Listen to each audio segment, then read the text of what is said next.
السلام علیکم ناظرین، آپ دیکھ رہے ہیں پروگرام دنیا میرے آگے اور میں ہوں غلام نبی مدنی۔ پاکستان میں آبادی کنٹرول کرنے کے حوالے سے سپریم کورٹ کے زیر اہتمام پاکستان میں آبادی کنٹرول نامی تحریک شروع کی گئی ہے۔ آبادی کنٹرول کرنے کے لیے وزیر اعظم عمران خان اور چیف جسٹس آف پاکستان کا نیا بیان بھی سامنے آیا ہے۔ اسی طرح زلمے خلیل زاد پاکستان کے دورے پر آئے اور انہوں نے وزیر اعظم پاکستان اور وزیر خارجہ شاہ محمود قریشی سے ملاقات کی۔ ٹرمپ کے مشیر برائے افغان امور زلمے خلیل زاد کو پاکستان کے جو فوج ہیں، ادارے ہیں، انہوں نے کہا کہ پاکستان نے سب سے زیادہ قربانیاں دی ہیں افغانستان میں قیام امن کے لیے۔ اسی طرح سویڈن میں یمن مذاکرات کا ایران کے افغانستان میں پاکستان مخالف سرگرمیاں، یہ بھی خبریں سامنے آ رہی ہیں۔ حوثی باغی اور یمنی حکومت اقوام متحدہ کی چھتری تلے سویڈن میں جمع ہوئے ہیں اور یمنی خانہ جنگی کے خاتمے کے لیے حوثیوں اور یمنی حکومت ہے ان کے درمیان مذاکرات بھی جاری ہیں۔ یورپ اور امریکہ میں چین کا اثر و رسوخ بڑھتا جا رہا ہے۔ چینی صدر وسطی امریکی اور جنوبی یورپی ممالک کے دورے پر اس وقت موجود ہیں۔ یورپ چین کے اثر و رسوخ سے بہت پریشان ہے، امریکہ بھی پریشان ہے۔ آخر کیوں پریشان ہے، اس کی بھی وجہ بتائیں گے آپ کو۔ ایران قومی وسائل کا بے دریغ استعمال کیا جا رہا ہے۔ کرپشن کا بازار ایران میں گرم ہے اور ایران کا جو سرمایہ ہے وہ ایرانی فوج اور ملیشیا کو دیا جا رہا ہے۔ اربوں ڈالر خفیہ دینے کا انکشاف بھی آیا ہے، یہ بھی آپ کو بتائیں گے۔ امریکہ میں یہودیوں پر حملے بڑھتے جا رہے ہیں۔ یہودی اور عیسائی امریکہ میں ایک دوسرے کے دشمن بن چکے ہیں۔ یہودیوں پر حملوں میں 37% اضافہ ریکارڈ کیا گیا ہے۔ اسی طرح اسرائیل میں خواتین پر تشدد کیا جا رہا ہے۔ اسرائیل خواتین کا قاتل۔ اسرائیل اور فلسطینی خواتین پر اسرائیلیوں کا تشدد جاری ہے اور دوسری طرف احتجاج اور مظاہرے بھی ہو رہے ہیں۔ اسی طرح امریکہ میں مقیم ایرانی عہدیداروں کے بچے پکڑے گئے ہیں۔ ایرانی عہدیداروں کے جو بچے ہیں ان کو امریکہ سے نکالنے کے لیے امریکیوں نے بڑا مطالبہ کر دیا ہے۔ آپ کو یہ بھی بتائیں گے کہ کون کون سے ایرانی عہدیدار ہیں جن کے بچے امریکہ میں پڑھ رہے ہیں یا وہاں پر تجارت کر رہے ہیں۔ اسی طرح ایران کے جیلوں میں 4 امریکی قید ہیں، یہ بھی آپ کو بتائیں گے کب ہوئے اور کیسے ہوئے۔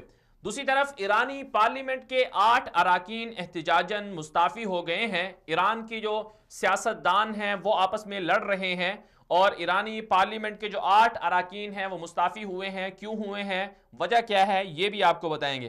اگر بات کر لی جائے آبادی کے حوالے سے، سپریم کورٹ آف پاکستان کے زیر اہتمام آج ایک تقریب کا انعقاد کیا گیا اور یہ تقریب اسلام آباد میں منعقد کی گئی اور اس تقریب میں پاکستان کے 4 صوبوں کے وزرائے اعلیٰ بشمول گلگت بلتستان کے وہ بھی شامل ہوئے اس تقریب میں، اور اس کے ساتھ ساتھ دینی اور مذہبی رہنماؤں کو بھی اس کانفرنس میں شرکت کی دعوت دی گئی۔ مولانا طارق جمیل کا بھی خطاب وہاں پر ہوا، چیف جسٹس آف پاکستان نے بھی خطاب کیا اور وزیر اعظم عمران خان نے بھی اس کانفرنس سے خطاب کیا، اور اس کے علاوہ دیگر کئی مقررین نے اس کانفرنس سے، یہ جو سپوزیم تھی، اس سے خطاب کیا۔ بنیادی طور پر یہ جو ایونٹ بنایا گیا سپریم کورٹ کے زیر اہتمام تھا، جس کا مقصد یہ تھا کہ پاکستان میں آبادی بہت زیادہ ہو چکی ہے، پاکستان کی عوام 22 کروڑ کیوں ہو گئی، پاکستان کی عوام کو کم ہونا چاہیے، اور پاکستان میں جو وسائل ہیں، پانی کے وسائل، پانی کا جو مسئلہ ہے، اسی طرح انرجی ہے اور دیگر جو سورسز ہیں وہ بہت کم ہو رہے ہیں اور زمین کے نیچے سے پانی بھی ختم ہو رہا ہے، اور اسی طرح جو غذائی اجناس ہیں ان میں بھی کمی کا سامنا ہے، لہٰذا پاکستان کی آبادی کو زیادہ ہونے سے روکا جائے۔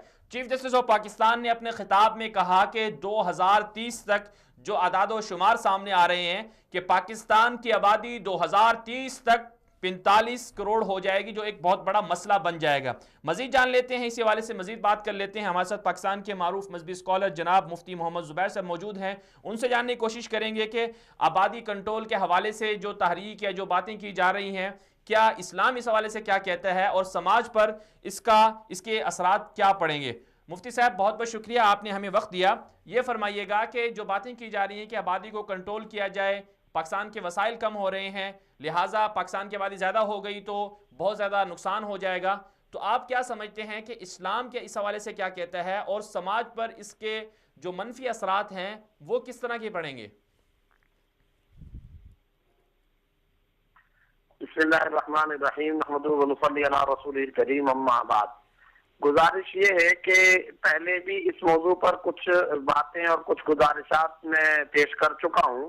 حاصل ان تمام باتوں کا یہ ہے کہ اگر کوئی مجبوری، کسی قسم کی بیماری یا انفرادی سطح پر کوئی عذر ہو، اس کی بنیاد پر میاں بیوی تولید حمل اور خاندانی منصوبہ بندی یا فیملی پلاننگ کی کسی عارضی تدبیر، یعنی پریگننسی کو روکنے کی کسی عارضی تدبیر کو اختیار کریں، تو شرعی طور پر اس میں کسی قسم کا کوئی ممانعت کا پہلو نہیں ہے، کسی قسم کی کوئی رکاوٹ نہیں ہے۔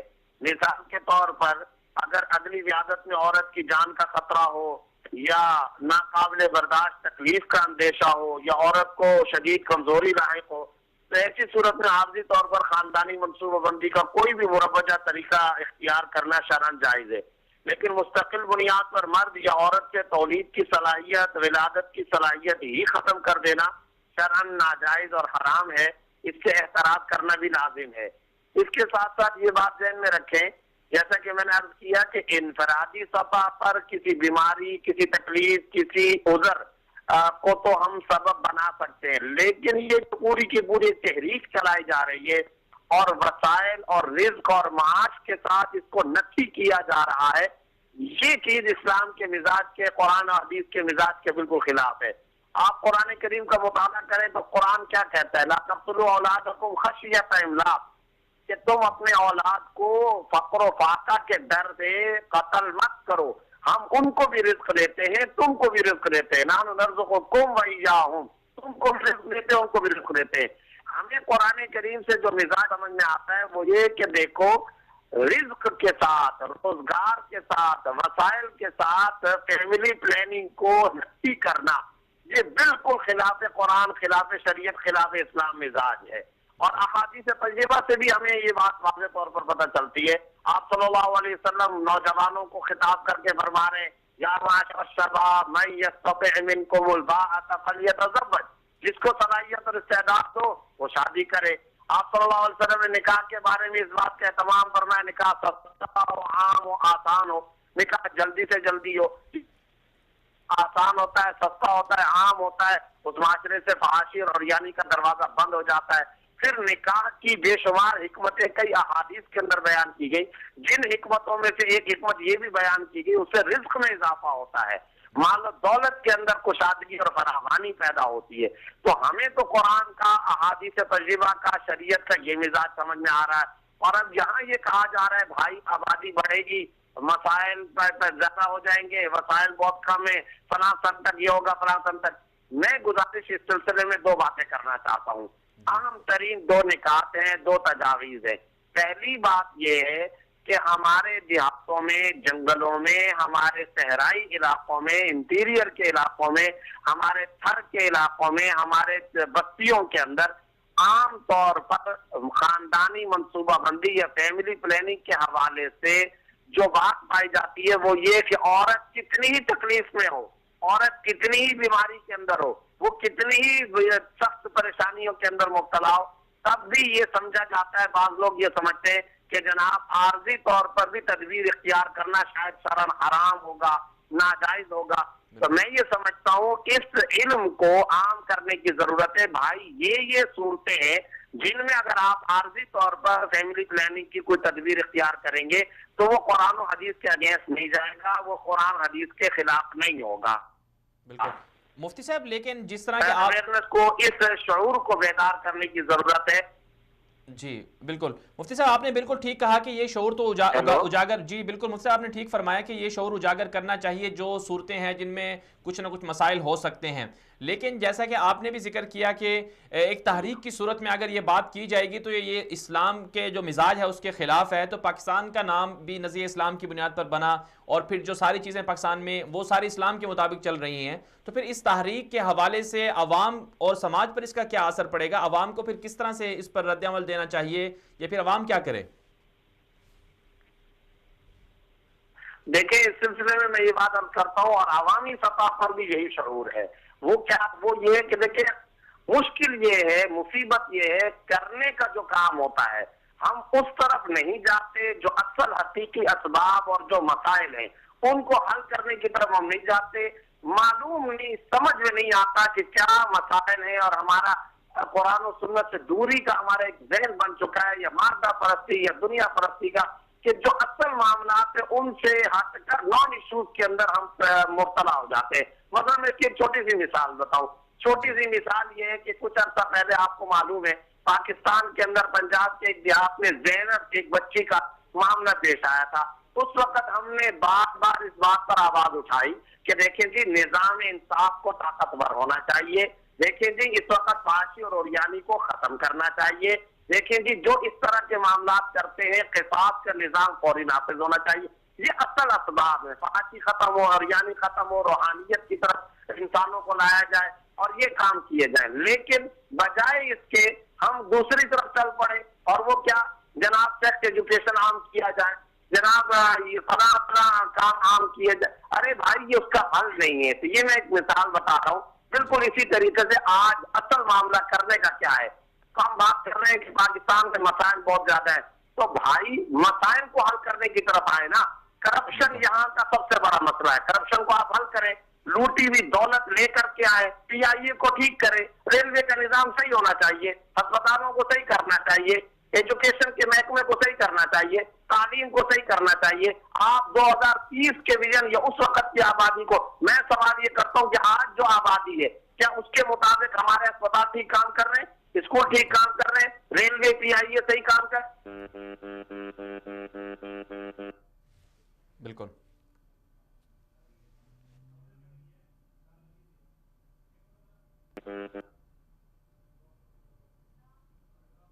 جی, غالباً مفتی صاحب کی کال ڈراپ ہو گئی ہے. مفتی صاحب سے دوبارہ رابطے کی کوشش کریں گے, ان سے دوبارہ جاننے کی کوشش کریں گے کہ ان کا حل کیا ہونا چاہیے, عوامی سطح پر کس طرح سے شعور اجاگر کیا جائے, پھر علماء کرام کے حوالے سے کیا ذمہ داریاں بنتی ہیں کہ وہ کس طرح سے اپنا میسیج یا اپنا پیغام جو ہے وہ عام کر سکتے ہیں. جی مفتی صاحب, آپ درمیان سے کال غالباً ڈسکنیکٹ ہو گئی تھی. آپ بات کر رہے تھے اصل مسائل کو حل کرنا چاہیے, کرپشن اور اس طرح جو دیگر مسائل ہیں. پھر ایک مسئلہ ساتھ میں مفتی صاحب ایک اور بھی جڑ گیا ہے کہ علماء کرام کے حوالے سے بھی, اب ظاہر سی بات ہے جس طرح سے پہلے پولیو ویکسین کے حوالے سے آوازیں اٹھائی گئیں, بہت سے لوگوں کو اس کو متنازع بنا دیا گیا, اسی طرح اب اس سلسلے کو بھی متنازع بنا دیا جائے گا. اب علماء کرام کی بھی تو ذمہ داری بنتی ہے. ظاہر سی بات ہے کچھ لوگ یہ آوازیں بھی اٹھا رہے ہیں, کچھ لوگ یہ اعتراض بھی کر رہے ہیں کہ اگر علماء کرام اس کی حمایت نہیں کریں گے, پھر طاقتور جو طبقہ ہے وہ شاید علماء کرام کو برا بلا کہے. اگر علماء کرام اس میں جائیں گے یا اس کی حمایت کریں گے تو پھر علماء کرام سے عوام خفا ہو جائے گی, تو پھر یہ علماء کرام کے لیے بھی تو ایک بڑا مسئلہ بن چکا ہے. دیکھیں یہی تو بات ہے نا, علماء بار بار یہ چاہتے ہیں, ہم بار بار دل سے یہ چاہتے ہیں کہ ہم آنے والی کوئی بھی حکومت ہو, خصوصاً یہ جو حکومت آئی ہے, اس حکومت کے ساتھ علماء چاہتے ہیں کہ وہ اس کے ساتھ کھڑے ہوں, ریاست کے ساتھ کھڑے ہوں, ریاست کو اپنا تعاون پیش کرنا چاہتے ہیں, ہر لمحے ریاست کو تعاون پیش کرنا چاہتے ہیں. کہ اس لیے کہ تمام علماء, ہر محب وطن پاکستانی, اہل مدارس, وہ پاکستان سے محبت کرنے والے, بے لوث محبت کرنے والا طبقہ اگر کوئی ہے تو میں سمجھتا ہوں علماء کا طبقہ ہے, جو ہمیشہ دیتے ہیں. لینے کا ان کا کوئی نہیں, کبھی وہ نوکریوں کا مطالبہ نہیں کرتے, کبھی وہ ہڑتالیں نہیں کرتے, روزگار کے مطالبے نہیں کرتے, وہ دیتے ہیں. اب علماء چاہتے ہیں کہ ریاست کے ساتھ کھڑے ہوں, لیکن مسئلہ یہ ہے کہ ریاست کو بھی تو چاہیے کہ ان جیسے معاملات پر علماء کو کانفیڈنس کے اندر لیں, آن بورڈ کریں. جب تک آن بورڈ نہیں کریں گے تو پھر اسی طرح کے مسائل ہوں گے. اور میں ایک نقطہ عرض کر رہا تھا, وہ نقطہ یہ ہے کہ یہ ساری باتیں کیوں کی جا رہی ہیں.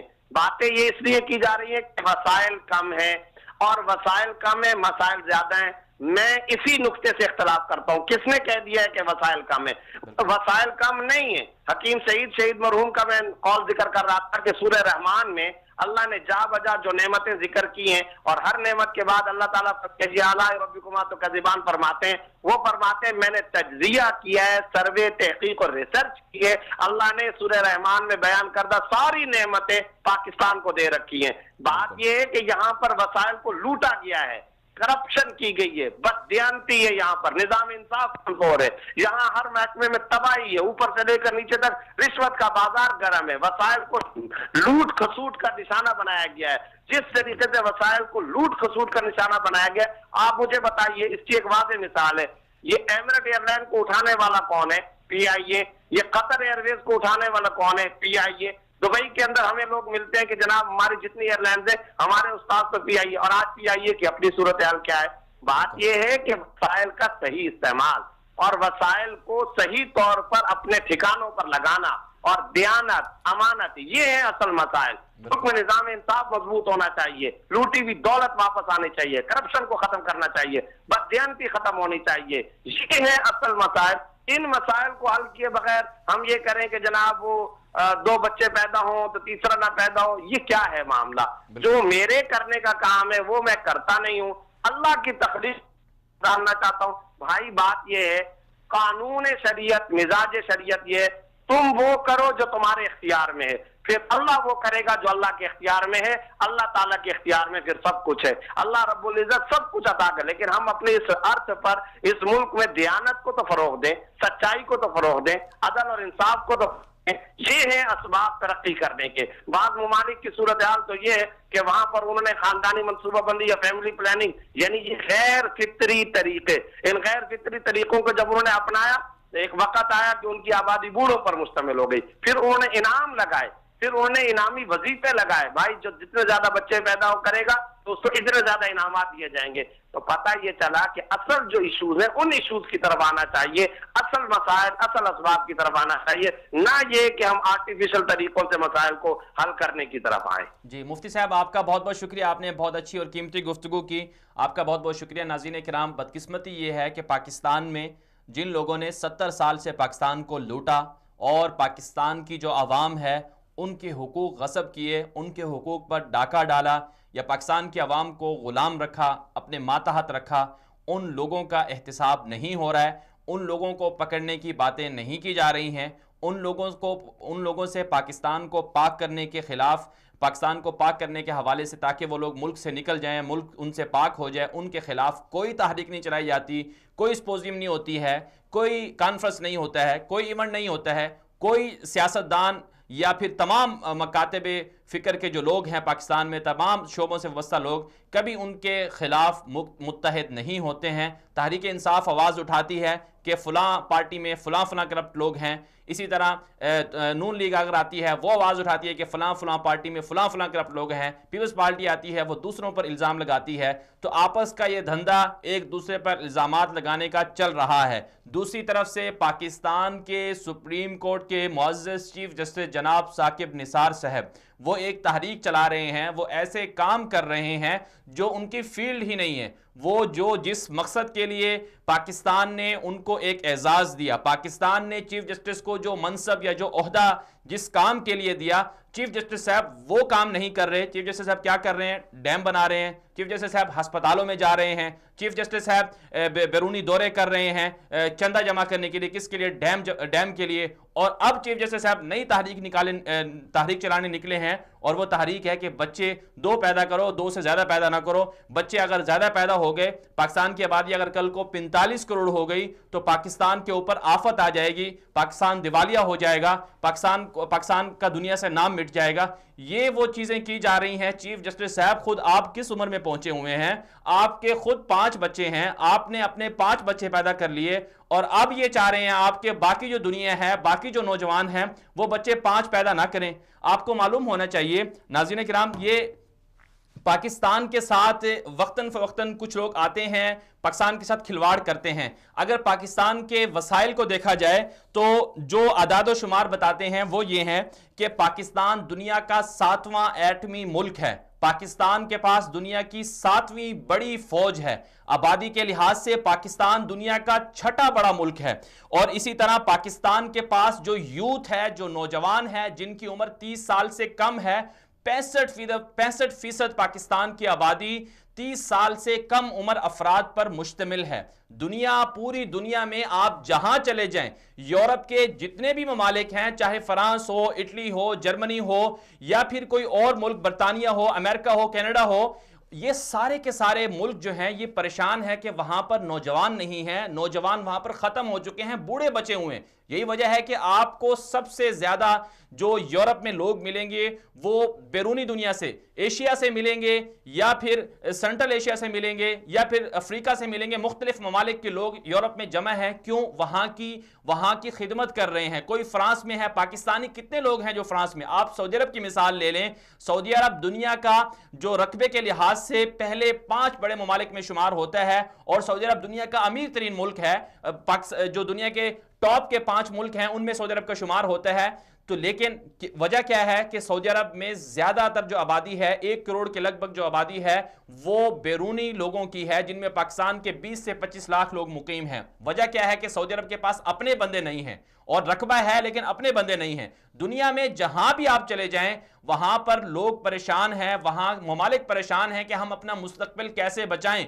وہ اپنے ہاں بیرونی دنیا سے لوگوں کو بلا رہے ہیں، ویزے دے رہے ہیں۔ آپ نے کینیڈا کا سنا ہوگا، کینیڈا کتنا بڑا ملک ہے، وہ لوگوں کو ویزے دے رہا ہے، فری ویزے دے رہا ہے کہ آپ ہمارے پاس آ جائیں، ہمارے ملک میں رہیں، ہمارے ملک کی شہریت لے لیں۔ اور پاکستان، ناظرین کرام، یہ بہت بڑی طاقت ہے۔ آبادی کسی بھی ملک کی ترقی، کسی بھی ملک کے سلامتی کے لیے بہت بڑی طاقت ہے۔ اس کا اندازہ اگر پوچھنا ہو تو چین سے جا کر پوچھئے کہ آپ نے آج دنیا میں جو آپ حکمرانی کر رہے ہیں، یا دنیا کی آپ سپر پاور بنتے جا رہے ہیں، یا دنیا کے ہر کونے میں میڈ ان چائنا کی جو چیزیں ہمیں ملتی ہیں، آپ دنیا میں جہاں کہیں چلے جائیں میڈ ان چائنا کے نام سے جو مصنوعات ہیں چینی، وہ آپ کو ملیں گی۔ یہ ساری ترقی چین نے کس بنیاد پر کی؟ وہ بنیاد صرف اور صرف جو ہے وہ آبادی تھی۔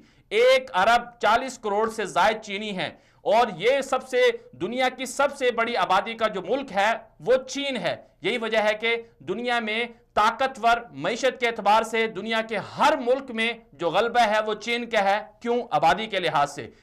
اسی طرح انڈیا کی مثال لے لیں، انڈیا میں بے روزگاری بہت ہے، غربت بہت ہے، کرپشن بہت زیادہ ہے، لیکن چونکہ آبادی زیادہ ہے، ٹیکنالوجی میں انڈیا سب سے آگے ہے۔ اور وہاں کے، اور پھر پاکستان، آپ نے دیکھا ہوگا G20 کانفرنس ہوتی ہے، دنیا کے 19 ممالک جو 80% دنیا کی دولت رکھتے ہیں، ان میں انڈیا شامل ہے، پاکستان شامل نہیں ہے۔ وجہ کیا ہے کہ انڈیا کے پاس آبادی زیادہ ہے۔ تو ہم کیوں پریشان ہیں؟ ہمارے حکمران وزیر اعظم عمران خان صاحب جو ریاست مدینہ کی آپ بات کرتے ہیں، وزیر اعظم صاحب آپ سے سوال ہے، کیا ریاست مدینہ میں کبھی رسول اکرم صلی اللہ علیہ وسلم نے یہ کہا کہ آبادی کنٹرول کرو؟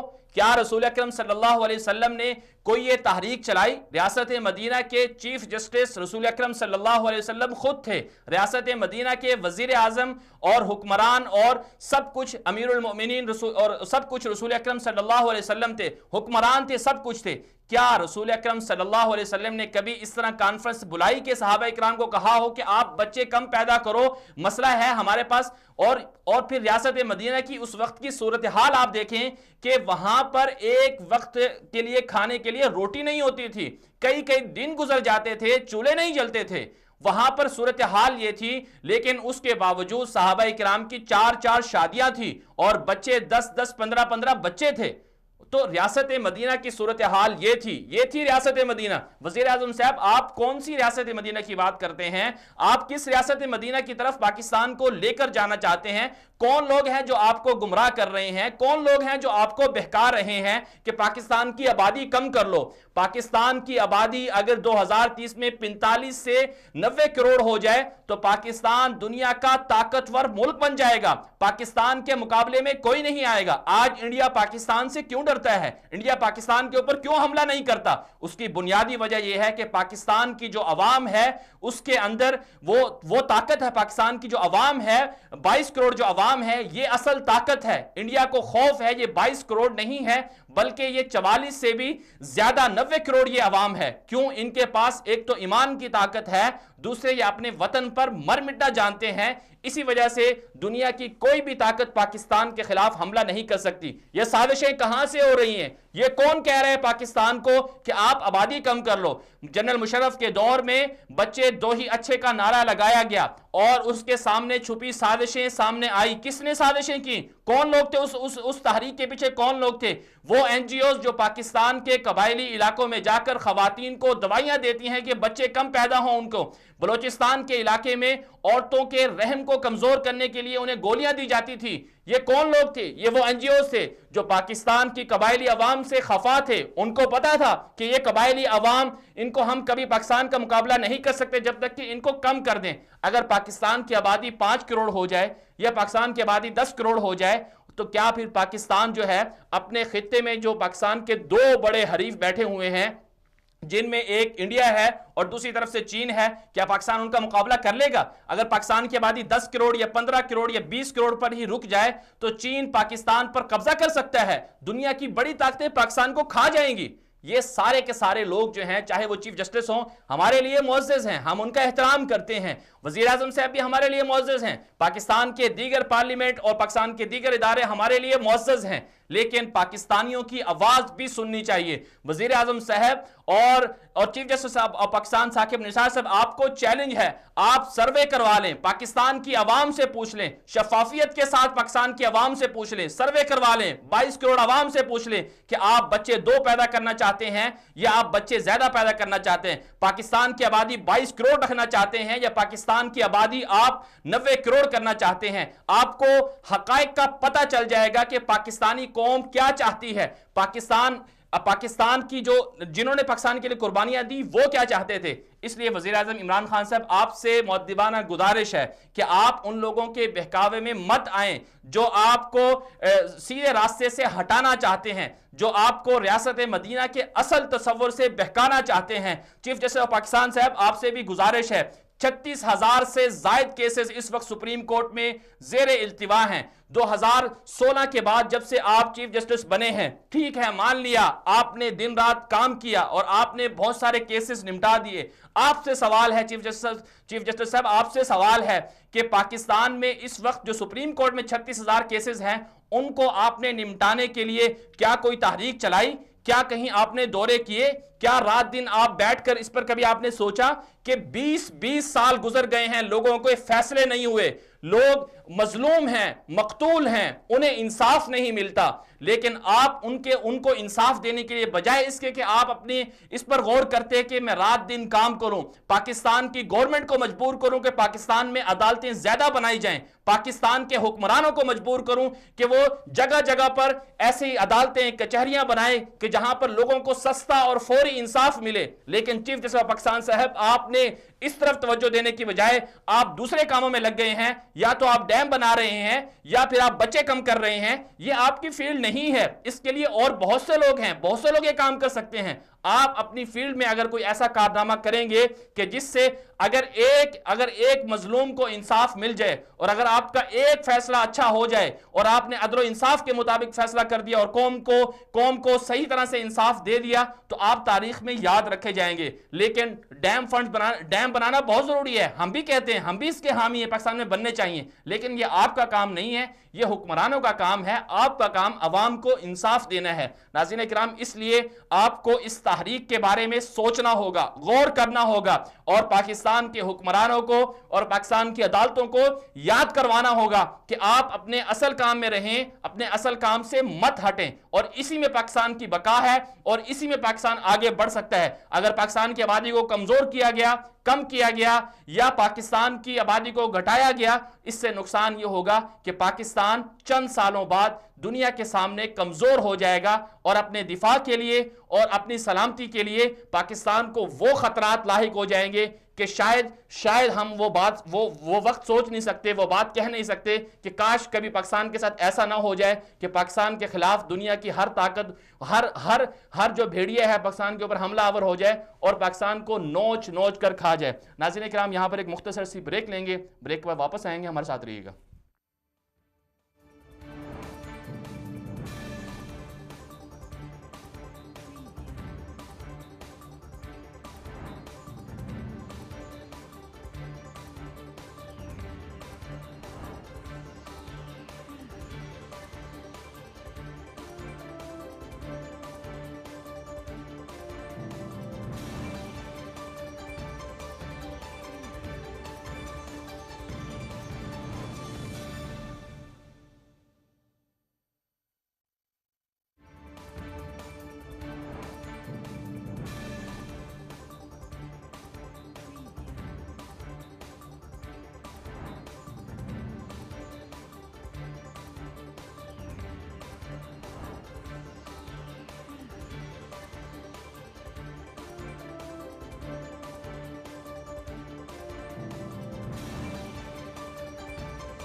چیف جسٹس ثاقب نثار نے اپنے دورہ برطانیہ کے دوران ایک خطاب میں کہا کہ وہ اب نئی تحریک بچے دو ہی اچھے چلائیں گے۔ اس تحریک کا آغاز وہ اپنے گھر سے کریں گے۔ انہوں نے اپنے بیٹے اور بیٹیوں کو کہہ دیا ہے کہ بچے 2 سے زیادہ پیدا نہ کریں۔ چیف جسٹس آف پاکستان کا مزید کہنا تھا کہ آئندہ ماہ کی 12 یا 13 تاریخ سے آبادی پر کنٹرول پانے کے لیے مہم شروع کروں گا۔ مجھے یقین ہے کہ معاملے کی نزاکت کو دیکھتے ہوئے پاکستان کی بقا کے لیے لوگ ہمارے ساتھ بھرپور تعاون کریں گے۔ چیف جسٹس آف پاکستان نے کہا آبادی کنٹرول کرنے کے لیے وہ حکومت کو ایک جامع منصوبہ دیں گے۔ سوال یہ ہے کہ کیا پاکستان کے مسائل کی وجہ آبادی کا بڑھنا ہے؟ کیا آبادی کنٹرول کرنے سے پاکستان کے مسائل کم ہو جائیں گے؟ غور طلب بات یہ ہے کہ اسلامی جمہوریہ پاکستان نظریہ اسلام کے نام پر بنا تھا۔ پاکستان کے آئین میں لکھا ہوا ہے کہ کوئی بھی قانون قرآن و سنت کے خلاف نہیں بنایا جائے گا۔ دوسری طرف رسول اکرم صلی اللہ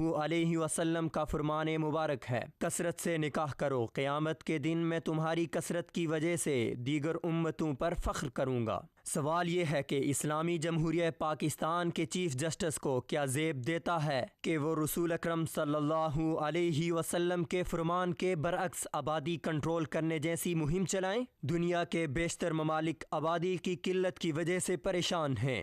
روس، جاپان، فرانس اور دیگر ممالک میں بچے پیدا کرنے کی ترغیب دی جاتی ہے۔ باقاعدہ بچے پیدا کرنے کے لیے مردوں کو چھٹیاں دی جاتی ہیں۔ دنیا میں کثرت آبادی والے ممالک کو طاقتور ملک سمجھا جاتا ہے۔ کسی بھی ملک کی جتنی زیادہ آبادی ہوگی اس ملک کا دفاع اتنا ہی مضبوط ہوگا۔ عرب ممالک سمیت دیگر ممالک پاکستان سے اس لیے تعلق مضبوط رکھتے ہیں کیونکہ پاکستان کے پاس 22 کروڑ آبادی ہے۔ ان حقائق کے باوجود حیرت ہے کہ پاکستان کے چیف جسٹس آبادی کنٹرول کرنے کی مہم چلا رہے ہیں۔ ماہرین کے مطابق پاکستان کے مسائل کی اصل وجہ آبادی کا بڑھنا نہیں ہے بلکہ ملک میں کرپشن، بددیانتی، اقربا پروری، لاقانونیت، عدلیہ، انتظامیہ اور حکمرانوں کی نااہلیت ہے۔ اگر چیف جسٹس آف پاکستان ان مسائل پر توجہ دیں اور ان پر کنٹرول کریں تو نہ صرف پاکستان کے مسائل ختم ہو جائیں گے بلکہ پاکستان کی ہزاروں ایکڑ بنجر اراضی بھی آباد ہو جائے گی۔ اس کے ساتھ لاکھوں بے روزگار اور غربت کے شکار افراد بھی پاکستان کے وسائل سے مستفید ہو سکیں گے۔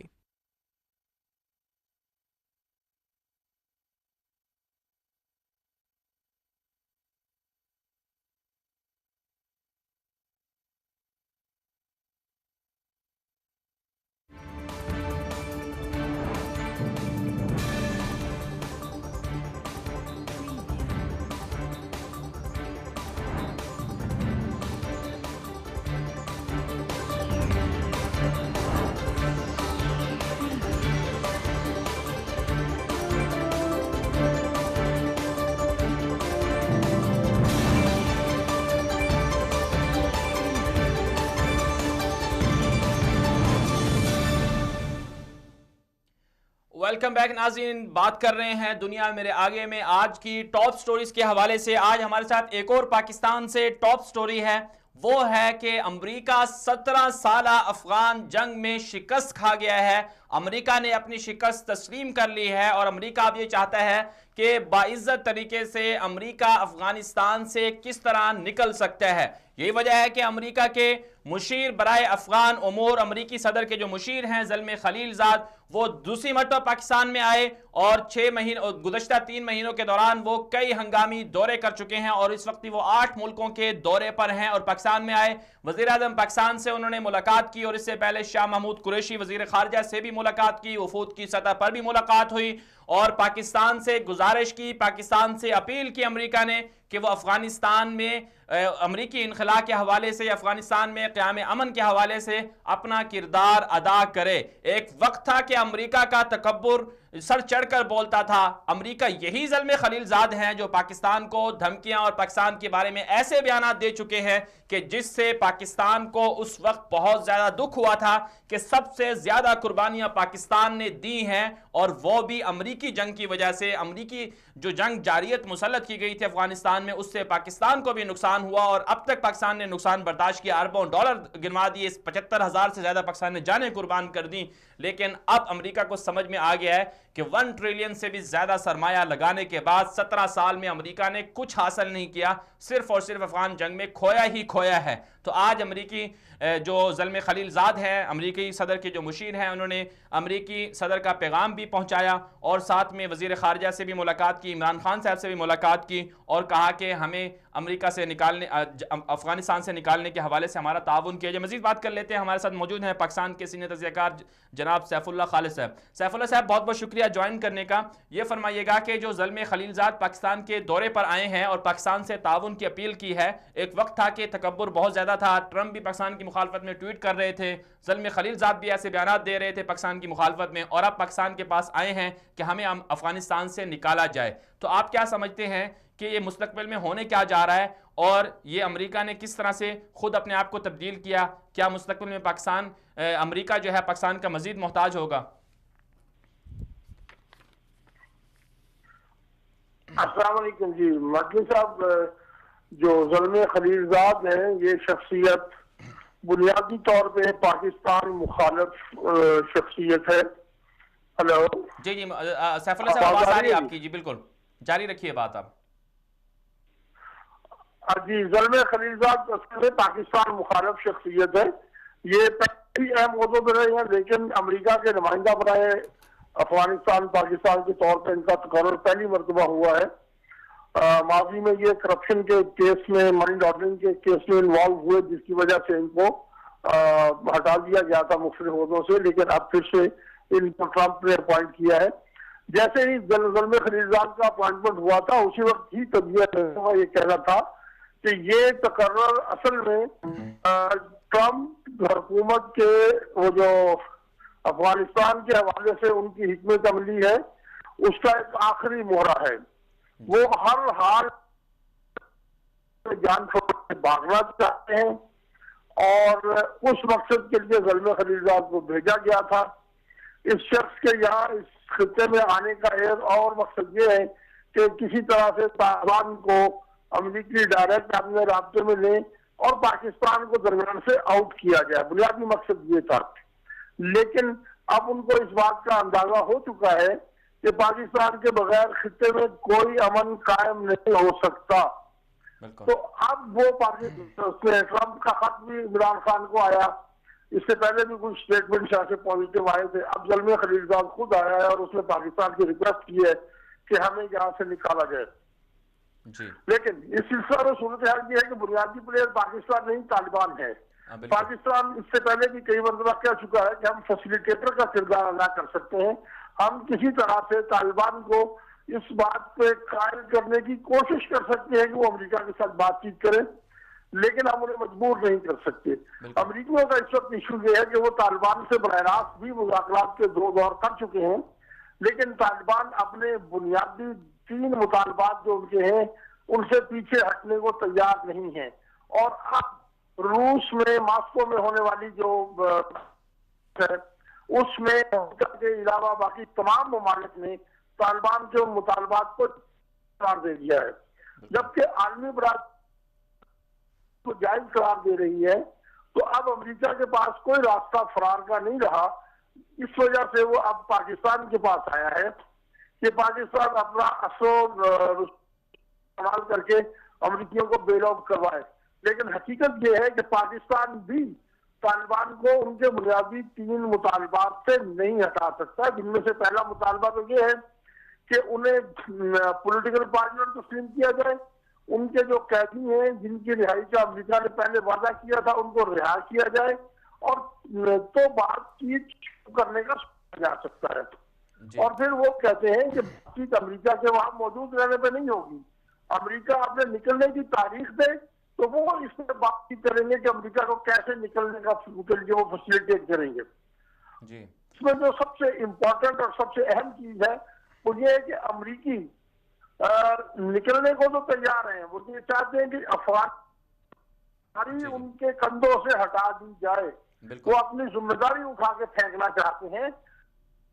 بالکل افغانستان کے اندر 5 جگہوں پر وہ اپنی قلعہ بندیوں کے اندر رہنے پر آج بھی اصرار کر رہے ہیں۔ بالکل ان کا جو مطمع نظر ہے وہ یہی ہے کہ وہ 5 شہروں میں یا 5 چھاؤنیاں بنا کے افغانستان کے اندر اپنی فوج کو موجود رکھیں جی، لیکن افغانستان میں قیام امن کی اور باقی معاملات کی ذمہ داری ان پر نہ ہے۔ جی سیف اللہ صاحب ایک اور طالبان تسلیم کرنے کے لیے تیار نہیں ہے۔ جی سیف اللہ صاحب چلیں، یہ تو ان کا اپنا مطمع نظر ہو گیا یہ امریکہ کا، لیکن ایک اور خبر سامنے آ رہی ہے جس طرح سے پاکستان کو بھی اپنے آپ کو سمجھتا ہے کہ افغانستان میں امن ہوگا تو پاکستان میں بھی امن ہوگا، پاکستان بھی وہاں اپنا کردار ادا کرنا چاہتا ہے۔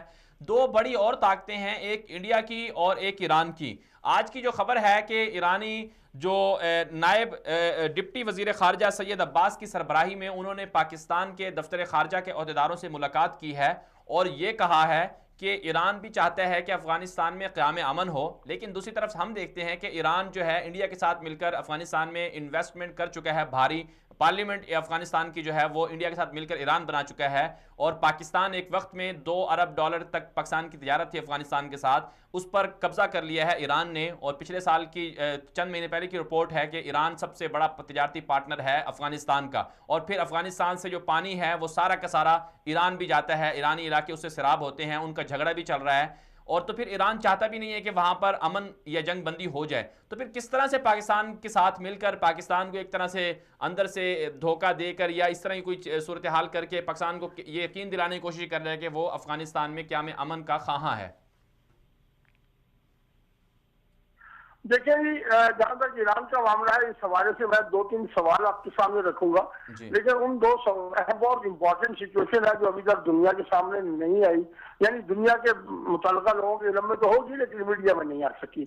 اس سے پہلے میں آپ کی اس بات پہ تبصرہ کروں کہ ایرانی جو ڈیلیگیشن ہے انہوں نے ملاقاتیں کی ہیں، لیکن اس وقت پوری دنیا پر ماسکو کانفرنس کے بعد یہ بات واضح ہو گئی کہ امریکہ نے افغانستان سے بھاگنا ہے۔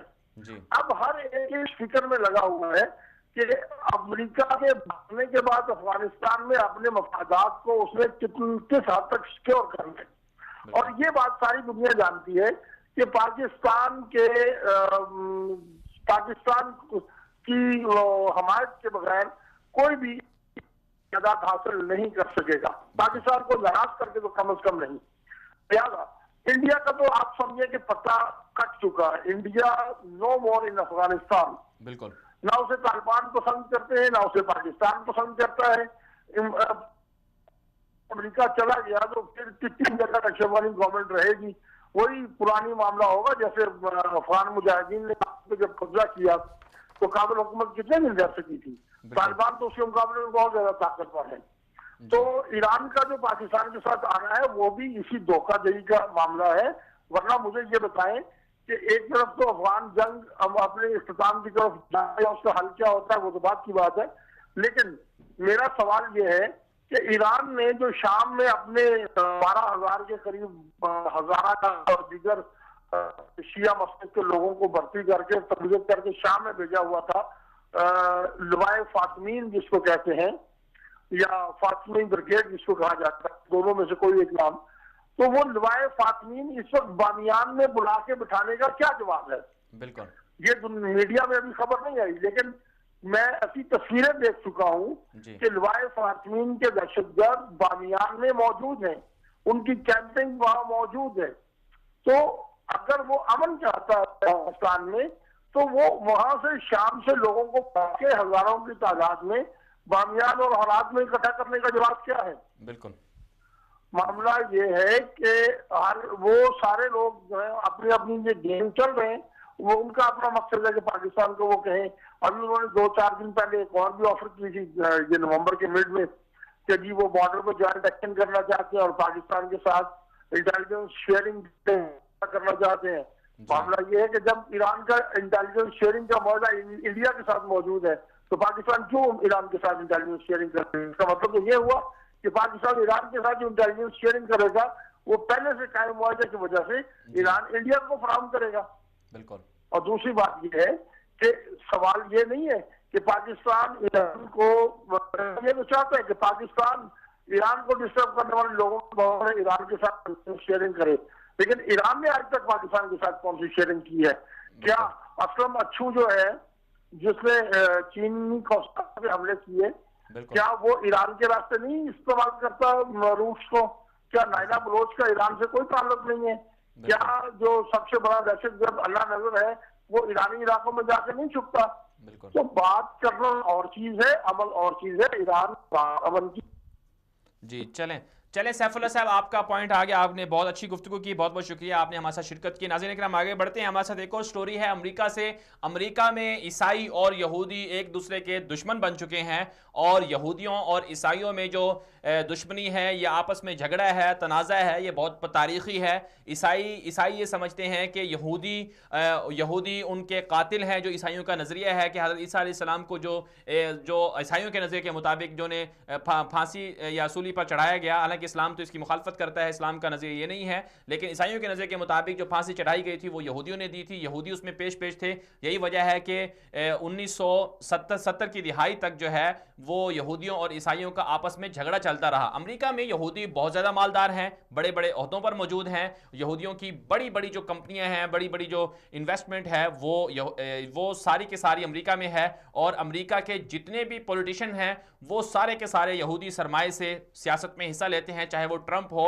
ٹرمپ کو سیاست میں آنے کے بعد اور جو سارا ٹرمپ کا جو سرمایہ ہے وہ سارا کا سارا امریکی یہودیوں کا دیا ہوا ہے. اور جو فوربس کی رپورٹ کے مطابق جو دنیا کے ٹاپ رچ مین ہیں، جو دنیا کے ٹاپ امیر ترین ملک ہیں، ان میں جو پہلے 5 بڑے بڑے ملک ہیں، ان 5 بڑے بڑے جو وہ امیر ترین لوگ ہیں، ان میں بھی یہودی شامل ہیں. مارک زکربرگ جو فیس بک کے بانی ہیں وہ بھی یہودی ہیں، دنیا کے 5ویں امیر ترین شخص وہ ہیں. اور اسی طرح باقی جو ہیں وہ بھی بہت زیادہ یہودی وہاں پر آباد ہیں اور وہ بڑے بڑے عہدوں پر ہیں. لیکن وہاں جو عیسائی ہے، امریکہ سارا کا سارا اکثر بلکہ زیادہ تر آبادی جو ہے وہ عیسائیت کی ہے، وہ سمجھتے ہیں کہ یہودی جو ہے ان کے ملک میں قبضہ کر رہے ہیں. اسی حوالے سے یہودیوں کے خلاف عیسائیوں کا جو حملے ہیں وہ بھی وقتاً فوقتاً ہوتے رہتے ہیں. گزشتہ دن کی رپورٹ کے مطابق کہ 48 گھنٹوں میں 2 یہودیوں پر حملہ کیا گیا.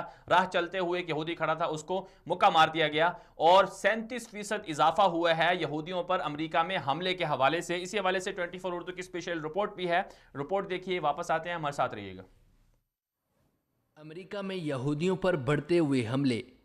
امریکہ میں یہودیوں کے خلاف نفرت میں اضافہ ہوتا جا رہا ہے. نیو یارک سمیت امریکہ کے مختلف شہروں میں یہودیوں کو شاہراہوں، پارکوں، عبادت گاہوں اور دیگر مقامات پر مختلف حملوں کا نشانہ بنایا جا رہا ہے. نیو یارک پولیس کے مطابق دسمبر 2018 کے شروع میں صرف 48 گھنٹوں کے دوران 2 یہودیوں کو مختلف اوقات میں حملوں کا نشانہ بنایا گیا. بروکلین میں ایک یہودی پر مکہ مارنے والے کی ویڈیو سوشل میڈیا پر وائرل بھی ہو چکی ہے. ویڈیو میں دکھایا جا سکتا ہے کہ ایک شخص یہودی کے عقب میں آیا اور زوردار مکہ رسید کیا. مکہ مارنے کے بعد ملزم تیزی سے فرار ہو گیا. 24 اردو کے ذرائع کے مطابق امریکہ میں یہودیوں پر کیے جانے والے یہ حملے مذہبی تناظر میں کیے جا رہے ہیں. اس حوالے سے امریکی محکمہ پولیس کے ریجنل ڈائریکٹر نے بھی بتایا کہ راسخ العقیدہ یہودیوں پر بڑھتے ہوئے حملوں پر تشویش ہے. انہوں نے کہا کہ یہودی آبادی اپنے خلاف بڑھتے ہوئے واقعات پر خوفزدہ ہیں. دوسری جانب امریکی میڈیا کا کہنا ہے کہ نیو یارک میں یہودیوں کے خلاف نفرت آمیز رویے میں 25% اضافہ، جبکہ FBI کی رپورٹ کے مطابق امریکہ میں 2017 میں یہودیوں کے خلاف حملوں کی تعداد میں 37% اضافہ ہوا ہے. واضح رہے کہ 28 اکتوبر کو امریکہ کے شہر پیٹرزبرگ میں یہودی عبادت گاہ پر حملے کے نتیجے میں 11 افراد ہلاک جبکہ متعدد زخمی ہو گئے تھے. حملہ آور کی شناخت رابرٹ کے نام سے ہوئی جو اب پولیس کی تحویل میں ہے. ذرائع کے مطابق ملزم نے دوران تفتیش اعتراف کیا کہ اس نے امریکہ میں یہودیوں کے بڑھتے ہوئے اثر و رسوخ اور عیسائیت کے خلاف یہودیوں کی نفرت انگیزی کی وجہ سے یہودی عبادت گاہ پر حملہ کیا. امریکہ میں بسنے والے یہودیوں کے مطابق 2016 سے امریکہ میں یہودیوں کے خلاف نفرت انگیز مہم جاری ہے. ماضی میں بھی یہودیوں کو امریکہ میں تشدد کا نشانہ بنایا جاتا رہا ہے. 1913 میں ایک یہودی لیو فرینک کو 13 سالہ بچے کے قتل کے جرم میں گرفتار کیا گیا، جس کے بعد امریکہ میں یہودیوں کے خلاف نفرت انگیز مہم کا آغاز ہوا. یہودیوں کے مطابق فرینک کو جھوٹے مقدمے میں گرفتار کیا گیا تھا. 1958 میں اٹلانٹا کے قدیم سیناگوگ میں حملہ کیا گیا. اکتوبر 1977 میں امریکی ریاست مزری میں یہودی عبادت گاہ پر حملہ ہوا.